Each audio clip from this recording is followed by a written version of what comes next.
I'm gonna tell you right now. I'm gonna be honest with you. I knew the surrogacy thing wasn't gonna work.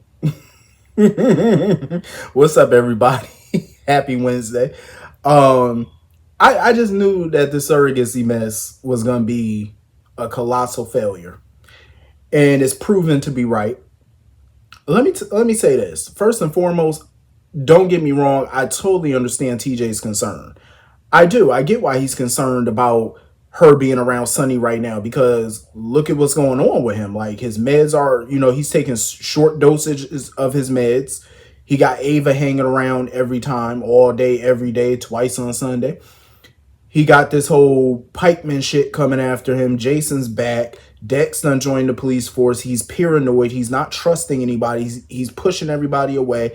Things in Sonny's life right now are very volatile, which is typical for him because everything in Sonny's life is always volatile.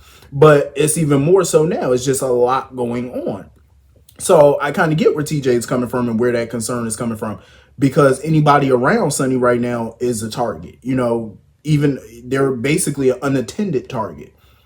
Like Christina could easily get hit by a bullet by accident for even standing next to Sonny, especially in public. So I get where he coming from with that. My issue with TJ today was who the hell he think he is. Because he's basically policing the hell out of her life. Like he's telling Christina what she can do, what she can't do. That man even telling her when to go to bed. I said, oh no, no, no, no, no, no, no. Ain't nobody gonna tell my grown ass when to go to bed. I'm just saying that's a no-no. Like this man said, oh, you came over when you should have been asleep, when you should have been asleep or sleeping. TJ, you better get your life. Get your life, sir. Because no, that's what we're not going to do. We're not going to tell folks when to go to bed. Like, he really thinks because she's carrying their child, that means he gets to tell her what to do, what to eat, when to eat, what to do, when to do it, how to do it. That's not how that works. Like, you can't do that. I mean, I get it because I do feel like if it was in another surrogate, I feel like Molly would probably be on 10 too. Like I feel like Molly would probably be hovering like, oh, I wouldn't do that. I get where he coming from on that one. But it's like you still can't do that though, whether it's her sister or a stranger. You can't police somebody's life. Like that's not how that works. You know what I mean? Like, no. I don't blame Christina for being upset and annoyed. I would be too. Like, calm your ass down because I feel like he got so many regrets about Christina being their surrogate, but I feel like you're a day late and a dollar short. You should have talked about that long before you donated your damn your swimmers. You should have been thought about that and been spoke up. And I feel like, don't get me wrong, I feel like he was concerned about it in the beginning, but I feel like he went along with it to appease Molly. That's how I feel. And now he got some regrets about that. It's too late. It's too late. She's long pregnant now, so you're gonna have to figure it out and get it together and deal with it. But I definitely feel like it's gonna get worse before it get better. You know what I'm saying? Like it's gonna be a bumpy road for all of them moving forward. Because I also get where TJ coming from. Like he feels like once this baby comes, he feel like Christina's gonna be way more involved than they anticipated. Like she's gonna be another parent, and that's not what he's looking forward to. Like Molly could be naive to it if she want to, but I definitely agree with TJ on that. I feel like it's happening. Because look at the way Christina was in the office with Alexis and stuff, talking about my baby. And Alexis caught that shit too when she said it. Alexis peeped it, but she tried not to, say nothing about it. But it was like, yeah, your baby. It's gonna be hell for that family in the next few months. It is gonna be purity hell in the next year for them.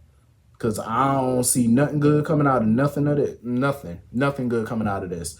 It's gonna be pure hell.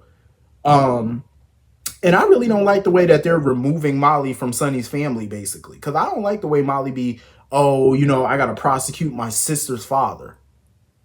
That's your uncle. Like, why they keep acting like that's not her uncle or something? Like, I find it weird. Like, why are they trying to like subliminally undo family connections and stuff? It's like, what are you doing? Like, play it up. You know what I'm saying? Like, oh, my Uncle Sonny and all that. Like, I don't even think she called him Uncle Sonny anymore. If I'm thinking correctly, I think she just called him Christina Father or Sonny. She used to always call him Uncle Sonny, so it's kind of weird. It's like, what the hell? So moving on from that, speaking of Alexis, she better than me because I would have kicked Natalia ass right on about that office. That lady is overstepping her bounds. Like, she is so rude. And it's like I was starting to like her too, but she just becoming more crass by the moment. It's like, ma'am, I just feel like she all about public appearance. You know what I'm saying? Like, oh, well, it's 2024, madam. This ain't 1964. You know what I'm saying? This ain't back in the day. Like, you do still have some forward thinking people in the world now, some modern thinkers. Everybody don't have that back in the day mentality, or discrimination and all that type of stuff. Not everybody thinks like that. Not everybody is so ass backwards. It's like a lot of people do, are up to date with their thought process. So Natalia need to get together. Like, everything with her is always about what the public gonna say, or the fallout. And for her to sit there and say, "Oh, the fallout gonna be different for them because my daughter's a star and yours is a bartender." The way Alexis should have whooped that ass. I mean, I know Alexis trying to be classy and keep it cute, but you needed to pull the weave out her fucking head. Like, I'm just saying, you need to mollywop her, drag her ass, because for her to sit there and try to talk to that lady daughter, talk about that lady daughter like that, I was like, oh no. And what is going on with Christina's career? Because ever since these new writers took over, I ain't hear nothing about that little rec center or whatever she doing. That center, I ain't heard nothing about it. I'm like, I really hope they're not dropping that, because I was very interested in that becoming a storyline. Like, I think that'd be cool if we actually see it and see the people and see her helping people. I think that would be, very well. I think it'll go over well. You know what I mean? Like, so I hope they're not dropping that. And I'm like, furthermore, ain't Christina a manager at Charlie's now? Where is Phyllis? Speaking of Charlie's, where the hell is Phyllis? Did they just up and get rid of her? Like, Nina done got married. Nina done went through a divorce, and Phyllis ain't been nowhere to be seen. Like, she ain't been talking to her, talking about her. It's just like she just dropped, basically. Um, which is crazy.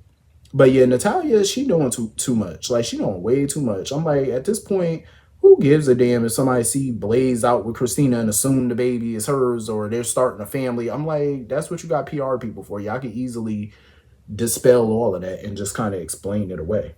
I just felt like she was doing way too much in that office, and Alexis should have handled her. Like, honestly. So moving on from that, I wonder what's going on with little Aiden, because I was on the same boat as Elizabeth, because I'm wondering, I'm like, is he getting bullied again? I hope not. But I can understand why he not comfortable with talking to his mother about it. Like, why he don't want to talk to her or whatever, because maybe he think he could handle it himself or whatever, which is cool. But I don't blame Elizabeth for getting involved and trying to, find out what's going on, to make sure that her son is good. I don't blame her, for setting up an appointment with the schoolhouse, trying to figure out what's going on. I sound so old when I said that, the schoolhouse. um, but yeah, I don't blame her, because it's obvious that he's not telling her the full story. Like, he keep trying to say, oh, it was an art class. Aiden, your mama was probably born at night. She wasn't born last night. Obviously, something's going on with you, and I don't blame her for getting to the bottom of the bullshit. Um, you gotta do what you gotta do. So anyway, moving on from that, I'm glad that Curtis talked to Portia about his new position and stuff like that. Even though it did seem like he already made up his mind about it, but at least he included her in the discussion and really wanted her take on what she thought about him taking this new job. I mean, I get her point of view on it. It's like, you know, her job is already stressful, long hours and stuff like that. Now he's stepping into a whole new venture that's going to be taking him out of town for a few days at a time per week or whatever the case may be. So, he's going to be pretty busy, because starting a new division at a company is busy work. That's not something that's going to take 5 minutes. It's going to be a lot of planning, preparation. It's going to be a lot of meetings. It's gonna be a lot of out of town stuff. So I get where she's coming from on that. She being a little selfish about it, because she was like, it came from a selfish place. Like, yeah, but what about us? Like, what time we gonna spend? And I don't blame her, because her job is already demanding and stuff like that. So now he's about to embark on something that could be demanding. So I don't blame her for feeling how she feel. Like, but at the same time, it is a good opportunity for him, and I don't blame him for accepting the offer. I think this too could be something good if they actually show it and, put some effort behind this story. I think it could be fun. Um, And besides that, it looked like Curtis gonna have to be in the middle of Drew and Nina and they bullshit. Because I'm looking at Nina like, oh, so now that you done got some some D from Drew, y'all done had y'all little 60 seconds of fun. Now she thinks she could just barge into people's office and ask questions. Oh, what new division? Oh, what Curtis is gonna be heading up? Girl, ain't none of this your business. Last time I checked, you are editor in chief of Crimson. You are not a board member at Aurora. You are not a stockholder. You are not a partner. You are in charge of a division your damn self. So who are you to bust into the big boss office making, asking all type of questions? Like Nina really be tripping. She must got that kill. Cause for Drew not to be upset or kick her ass out in that moment, yeah, she must got that good. I'm just saying, it must be that wet. Uh, I'm just saying. Um, because the way she was trying to throw shade at Drew, like, oh, Curtis, if I was you, I'd check the documents, I'd check this, I'd negotiate, I wouldn't take the first offer. Like, Nina, calm your ass down. Like, she was doing way too much. Even Curtis was uncomfortable. He was like, y'all need to play nice. Like, he was looking around like, I don't know what the hell going on up in here, but I ain't got time for it. Um, Drew and Nina definitely love this little kinky hate sex stuff that they doing. They love it. Like, you could tell that they are definitely enamored with each other, even though they claim they hate each other. They love this little freaky kinky shit that they doing. They thoroughly enjoy it.